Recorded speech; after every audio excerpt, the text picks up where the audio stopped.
আমি হানাফি 1 ইঞ্চি ছাড় দিব না, আমি দেওবন্দি 1 ইঞ্চি ছাড় দেব না। ইরানের টাকাকে ফুলে ফেপে কি পরিমাণ সাংবাদিক কভারেজ পেয়ে ঈদে খাদি এরকম পালন করা হচ্ছে। এবং সবচেয়ে কষ্ট হলো ঢাকা আলিয়াতে এক নরাদম দুষ্ট শয়তান প্রিন্সিপাল, আপনারা দেখেছেন এবার তার বক্তব্য ঈদে গাদি এরকমে গিয়ে সে হাদিসে কিরতাসকে সামনে রেখে, আমি লম্বা আলোচনা করছি না, এখানে সুযোগ নেই, এটা নিয়ে আমি স্বতন্ত্র লেকচার দিব। আমি ফলাফল তানজিমের গুরুত্ব বুঝাচ্ছি যে সে হাদিসে কিরতাসকে সামনে রেখে ঈদে গাদি এরকমে গিয়ে শাহবাজ হযরত ওমর রাদিয়াল্লাহু তাআলার ব্যাপারে জবানদরাজি করেছে। সে একটা আলিয়া মাদ্রাসার প্রিন্সিপাল। আমি তখন বলেছিলাম যে দেখেন, ব্রিটিশ কর্তৃক কলকাতা আলিয়া থাকার পর আমাদের আকাবিরে দেওবন্দ কেন দারুণ দেওবন্দ প্রতিষ্ঠা করেছিলেন, এটা বোঝানোর জন্য এই ব্যক্তির বক্তব্যটাই যথেষ্ট। আমি যেটা আপনাদেরকে বোঝাতে চাচ্ছি তার আমি ফলাফল দেখেন, আমি চাইলে এককভাবে এটা প্রতিবাদ করতে পারতাম, একটা ভিডিও দিতে পারতাম, কিন্তু আমরা কি করেছি, আমরা মিটিং করেছি জাতীয় উলামা শাখা ইম্মা পরিষদ থেকে। আমাদের শামসুদ্দা আশরাফি সাহেব ছিলেন, মাহবুবুর রহমান আশরাফি সাহেব ছিলেন, আমাদের কার্যনির্বাহী কমিটির সবাই ছিলেন। আমরা বলেছি না যে আমরা ব্যক্তিগতভাবে বললে এটা প্রশাসনের কানে যাবে না, তারও নড়বে না, এক কাজ করতে হবে, আমাদের সাংগঠনিক বিবৃতি দিতে হবে। কারণ আপনি দ্বীনের কাজ করার একটা মাকসাদ, মান রাআ মিনকুম মুনকারান ফালিয়ুগাইয়িরহু বিয়াদি। মনে করেন শিক্ষা সিলেবাস নিয়ে আমি যদি এসির রুমে বসে রেজাউল করিম আমরা 1000 ভিডিও দেই, নড়বে না, পরিবর্তন হবে না। পরিবর্তন হতে হলে কি করতে হবে, আপনার তানজিম লাগবে। জাতীয় উলামা শাখা ইম্মা পরিষদের ব্যানার বলেন, ইসলামী আন্দোলনের ব্যানার বলেন, হেফাজতে ইসলামের ব্যানার বলেন, পিসাব চরমুনাই যখন ইসলামী আন্দোলনের ব্যানার থেকে সাংগঠনিকভাবে এটা রাজপথে নেমে কথা বলবে, পরিবর্তন হচ্ছে কি হচ্ছে না? শরীফার গল্প কিন্তু বাদ। এজন্য উলামায়ে কেরাম যারা আমরা, আমি খুব সহজ করে আমাদের লক্ষ্য উদ্দেশ্যটা বলার চেষ্টা করতেছি, উলামায়ে কেরাম যারা আমরা গতানুগতিক দ্বারার রাজনীতিতে সংযুক্ত হতে চাচ্ছি না, আমাদেরও তানজিম দরকার দ্বীনের দাওয়াত করার জন্য, আমাদের হেফাজতের জন্য। কারণ আজকে যদি আমরা এককভাবে থাকি, মুরব্বী ছাড়া থাকি, আপনারা দেখতে পাচ্ছেন কাকে কোন জায়গা থেকে কোন উদ্দেশ্যে নিয়ে যাচ্ছে কোনো কিছু বলা যাচ্ছে না। এই উদ্দেশ্যকে সামনে রেখে আমাদের মুরব্বীরা জাতীয় উলামা শাখা ইম্মা পরিষদ গঠন করেছেন যে আল ইত্তেহাদ মা আল ইখতিলাফ। দেখেন হযরত আমিরে মুআবিয়া রাদিয়াল্লাহু তাআলা আনহু, হযরত আলী রাদিয়াল্লাহু তাআলা আনহুর যে দ্বন্দ্বটা জঙ্গে সিফফিনের, এটা ইসলামের সবচেয়ে স্পর্শকাতর ইস্যু। শুধু একটা উদাহরণ দেই, যখন দ্বন্দ্ব চলছে হযরত আলী রাদিয়াল্লাহু তাআলা মুআবিয়া রাদিয়াল্লাহু তাআলাকে কেন্দ্র করে, খেলাফতকে কেন্দ্র করে না, এটা পরিষ্কার রাখবেন মাথায়, খেলাফতকে কেন্দ্র করে দ্বন্দ্ব হয়, যেটা শিয়ারা প্রচার করে। দ্বন্দ্ব ছিল হযরত উসমান রাদিয়াল্লাহু তাআলা কিসাসকে কেন্দ্র করে, নচেত হযরত মুআবিয়া রাদিয়াল্লাহু তাআলা এটা স্বীকার করেছেন যে আলী রাদিয়াল্লাহু তাআলা তার থেকে খেলাফতের বেশি হকদার। এগুলো ইতিহাসের অনেক কঠিন আলোচনা, সেদিকে আমি যাচ্ছি না। আমি যেটা বোঝাতে চাচ্ছি, রোমানরা চিঠি লিখেছে হযরত আমিরে মুআবিয়া রাদিয়াল্লাহু তাআলার কাছে যে শুনেছি তোমার ভাই আলী তোমার বিরুদ্ধে এটা করছে, ওইটা করছে, তোমার কি লাগবে বলো, সৈন্য লাগলে বলো, টাকা লাগলে বলো, পয়সা লাগলে বলো, আমরা রোমানরা তোমার পাশে দাঁড়ানোর জন্য প্রস্তুত আছি। হযরত মুআবিয়া রাদিয়াল্লাহু তাআলা জবাব দিয়েছিলেন, শোনো হে রোমের কুত্তা, ইয়া কালব রোম। তার খেতাব ছিল, হে রোমের কুত্তা শোনো, আমার ভাইয়ের সাথে আমার বিষয় নিয়ে ইখতিলাফ হতে পারে, এর অর্থ এই না যে মুসলিম খেলাফতের সীমানার দিকে তুমি হাত বাড়াইবা। যদি তুমি আমার দেশের কোনো বিষয় নিয়ে নাক গলা অথবা আমার 1 ইঞ্চি জমি নিতে চাও, হযরত আলী রাদিয়াল্লাহু তাআলার পক্ষ নিয়ে রোমানদের পক্ষে প্রথম যে তরবারি উঠবে সেটা হলো মুআবিয়া রাদিয়াল্লাহু তাআলার তরবারি। আমাদের ঘরে মাসলাক যার আপন ঠিক, মাসলাক ঠিক, আমি আমার মাসলাকে 100, আমি আশারি মাতুরিদি 100 ইঞ্চি ছাড় দিব না, আমি হানাফি 1 ইঞ্চি ছাড় দিব না, আমি দেওবন্দি 1 ইঞ্চি ছাড় দেব না, আমি নকশবন্দি 1 ইঞ্চি ছাড় দিব না, আমি 1 ইঞ্চিও না। এবং এগুলোর উপর যারা এতরাজ করবে, বাংলাদেশের সবার আগে যে জবাব দেওয়ার জন্য প্রস্তুত থাকবে সে হলো রেজাউল করিম আবরার। যদি মুনাজারা করার আগে সবার আগে যে ব্যক্তি প্রস্তুত, তার নাম রেজাউল করিম আবরার।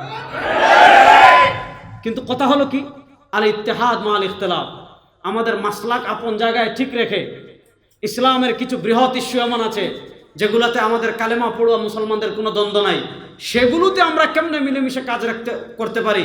আমাদের মুরব্বীরা আমাদেরকে ছায়া দিচ্ছেন, আমাদের মুরব্বীরা আমাদেরকে নির্দেশনা দিচ্ছেন যে তোমরা যে ইস্যুতে ইখতিলাফ নাই সবাই মিলেমিশে কাজ করো। আলহামদুলিল্লাহ আপনারা দেখেছেন আমরা জাতীয় উলামা শাখা ইম্মা পরিষদ থেকে সর্বোচ্চ চেষ্টা করতেছি যে মাসলাক আপন জায়গায় ঠিক রেখে যে বিষয়গুলোর ক্ষেত্রে আমরা সবাই, যেমন আমি বলি আমরা এখন শিক্ষানীতি নিয়ে কাজ করছি, আপনারা জানেন এটা নিয়ে আমরা বাংলাদেশের সবার আগে যারা এটা নিয়ে সেমিনার করেছে, কথা বলেছে, ইসলামী আন্দোলন কথা বলেছে, তারপর জাতীয় উলামা মাশায়েখ আমাদের জাতীয় শিক্ষক ফোরাম সেমিনার করেছে, ওখানে আমাদের আসিফ মাহতাব স্যার এটা ছিঁড়ে ফেলেছিলেন। ওইটার থেকেই আমরা ট্রান্সজেন্ডার যে আছে আমরা জানছি। এটার পিছনে কিন্তু আমাদের জাতীয় শিক্ষক ফোরামের অবদান সবচেয়ে বেশি। তারপরে দেখেন আমরা জাতীয় উলামা মাশায়েখ পরিষদ থেকে আমরা ওই ফেব্রুয়ারি থেকে টানা আমরা কাজ করে যাচ্ছি। এটা নিয়ে আমরা লম্বা প্রতিবেদন তৈরি করেছি। এবং আমি বলি, আমি ছাত্র জমানায় দুষ্ট ছিলাম, আমাদের দর্শন জামির বইও আমি এত পড়িনি। এইবার স্কুল সিলেবাসের মানে আলিয়া মাদ্রাসার বইগুলো আমার যত পড়া হয়েছে, মানে এত গুরুত্ব দিয়ে এত সময় নিয়ে আমি পড়েছি। যেটা আমি বোঝাতে চাচ্ছি, দেখেন এটা একটা প্রজন্ম গ্যাপ তৈরি করার ষড়যন্ত্র। আমি সহজ করে বুঝাই, আমরা যখন আমাদের পূর্ববর্তী প্রজন্ম যারা, আমি গতকালকে হুজুরের সাথে মুযাকারা করার সময় এ কথাটা আসছে, আমাদের মুরব্বী যারা, আমাদের আকাবির যারা ছিলেন, সৈয়দ ফজলুল করিম নব্বরাল্লাহু মারকাদাহুর কথা বলেন, মুহাম্মদুল্লাহ হাফিজ হুজুর রাহিমাহুল্লাহর কথা বলেন, শেখুল হাদিস আল্লামা আজিজুল হক রাহিমাহুল্লাহর কথা বলেন, আল্লামা শামসুল হক ফরিদপুরি রাহিমাহুল্লাহর কথা বলেন, আল্লামা আমিনুদ্দিন শেখ কাতিয়া রাহিমাহুল্লাহর কথা বলেন। আমি খুব সংক্ষেপে শেষ করছি। ওনারা প্রজন্ম গ্যাপ তৈরি করতে দেননি। অর্থাৎ যে ফিতনাগুলো আমরা এখন সম্মুখীন হচ্ছি, এনজিও ফিতনার কথা আপনি চিন্তা করেন। সৈয়দ ফজলুল করিম নব্বরাল্লাহু মারকাদাহু একজন সহজ সরল বুজুর্গ ছিলেন। আমরা মনে করি যে একটা লুঙ্গি পরে একটা পাঞ্জাবি পরে আমাদের পিসাবুদের মতো সারা দেশ ঘুরে বেড়াতেন, অথচ উনি 1998 সালে, আজ থেকে 26 বছর আগে এনজিও সম্পর্কে আমাদেরকে বক্তব্য দিয়ে গিয়েছেন যে এনজিও ফিতনা আসতেছে, যদি এনজিও ফিতনা রুখতে না পারো, ইস্ট ইন্ডিয়া কোম্পানি যেভাবে ভারত উপমহাদেশ দখল করেছে, বাংলাদেশের ভাগ্যে সে ধরনের কিছু আসতেছে। আমাদের আকাবিরগণ বলেছেন 1998, আর প্রধানমন্ত্রী বলতেছেন 2024। পার্থক্য হলো এখানে। আপনি চিন্তা করেন, আজকে দেখেন শিক্ষা সিলেবাস নিয়ে আমি 2-4টা কথা বলে শেষ করছি। দেখেন আজকে আমাদের শিক্ষা সিলেবাসে কি দিয়েছে জানেন? টেবু ভাঙ্গার গল্প। লজ্জা ভাঙতে হবে। লজ্জা ভাঙ্গার গল্প কি দিয়েছে জানেন? যে একটা মেয়েকে পড়াচ্ছে, এগুলো স্কুলে আলিয়া মাদ্রাসায় পড়াচ্ছে, একটা মেয়েকে পড়াচ্ছে কি জানেন? যে তোমার যদি মাসিক ঋতুস্রাব হয়, এটার জন্য যদি প্যাডের প্রয়োজন হয়, তাহলে তোমার মাকে বলবা কেন? এটা লজ্জার কিছু নাই। তোমার বাবাকে বলো, তোমার ভাইকে বলো। এবং তারা অ্যাড বানিয়েছে, আপনারা দেখেছেন, একটা অ্যাড ব্যাপকভাবে প্রচার হয়েছে। আমি জানি না, আপনাদের অনেকের নজরে হয়তো পড়েছে। একটা মেয়ের মাসিক ঋতুস্রাব হয়েছে, সে খুব লজ্জাবোধ করছে, কাকে বলবে?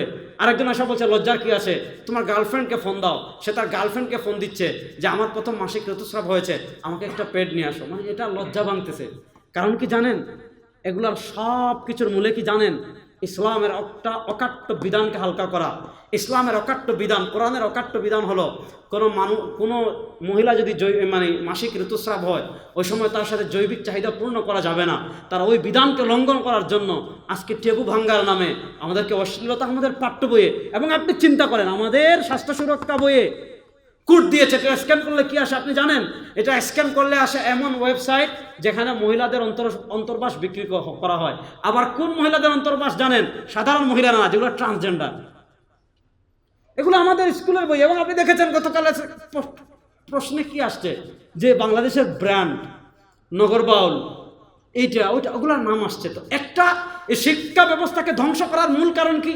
কারণ শিক্ষা ব্যবস্থাকে ধ্বংস করার মূল উদ্দেশ্যটা হলো প্রজন্ম গ্যাপ তৈরি করা। অর্থাৎ যদি এই দেশে এমন একটা প্রজন্ম তৈরি হয়ে যায়, যেই প্রজন্মের ইসলামের প্রতি কোনো দরদ নাই, ইসলামের প্রতি কোনো মায়া নাই, ইসলামের প্রতি কোনো আকর্ষণ নাই, ইসলামের প্রতি এদের কোনো ত্যাগ নাই, যারা না বুঝে ইসলাম, না বুঝে আকিদা, না বুঝে জরুরিয়াতে দিন, না বুঝে আরকান ইসলাম, না বুঝে নওয়াকিদে ইসলাম, না বুঝে নওয়াকিদে ঈমান। আপনি দেখেন তুরস্কে যে প্রজন্ম গ্যাপ করেছিল কামাল আতাতুর্ক, আপনি দেখেন কামাল আতাতুর্ক 1924 থেকে 1938 মাত্র কয়টা বছর ক্ষমতায় ছিল। সে সেকুলারিজমের নামে তুরস্কে প্রজন্ম গ্যাপ তৈরি করে ফেলেছিল। আপনি যান বুখারা সমরকন্দে রাশিয়ান বিপ্লব মাত্র 69 বছর ছিল।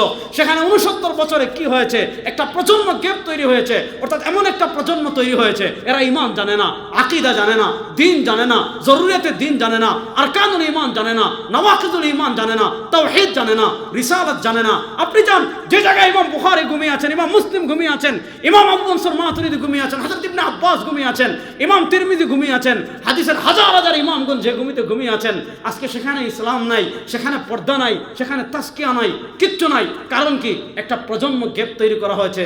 সেই ষড়যন্ত্রকে সামনে রেখে আমাদের দেশের শিক্ষা সিলেবাসে আমাদের দেশের শিক্ষা সিলেবাসে এগুলো ঢুকানো হয়েছে। আমাদের অভিভাবক হযরত পীর সাহেব হুজুর চরমনাই হাফিজাহুল্লাহ এখানে আছেন। আমরা আমাদের হৃদয় থেকে আমরা শায়েখের কাছে কথাগুলো বলবো যে আপনারা আমাদের মুরব্বী, আমাদের সব বড় বড় মুরব্বীরা একে একে চলে গিয়েছেন, আমরা আকাবির হারা হয়ে গিয়েছি, আমরা মুরব্বীহীন হয়ে গিয়েছি। আমরা আপনাদের কাছে অনুরোধ করব যে আপনারা এই প্রজন্ম গ্যাপ রক্ষা করার জন্য, আপনারা এই প্রজন্মকে নাস্তিকতা থেকে বাঁচানোর জন্য, ইরতিদাদ থেকে বাঁচানোর জন্য, অশ্লীলতা থেকে বাঁচানোর জন্য আপনারা আমাদেরকে যেইভাবে কাজে লাগাবেন, আপনাদের ডানে থাকতে বললে, বামে থাকতে বললে, সামনে থাকতে বললে, পিছনে থাকতে বললে, যেই কাজে আমাদেরকে লাগাবেন, ইনশাআল্লাহ আমাদের জীবন যতক্ষণ থাকবে, শরীরে রক্ত যতক্ষণ থাকবে, প্রাণ যতক্ষণ থাকবে, বাংলাদেশে ইসলাম বিরোধী সব ষড়যন্ত্রকে নস্যাৎ করার জন্য আমরা আপনার সাথে আছি ইনশাআল্লাহ।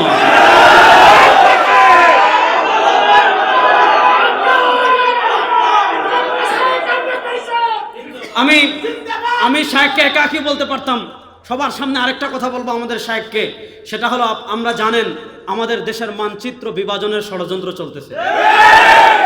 আমাদের দেশের মানচিত্র বিভাজনের ষড়যন্ত্র অনেকভাবে। একটা হলো পার্বত্য চট্টগ্রাম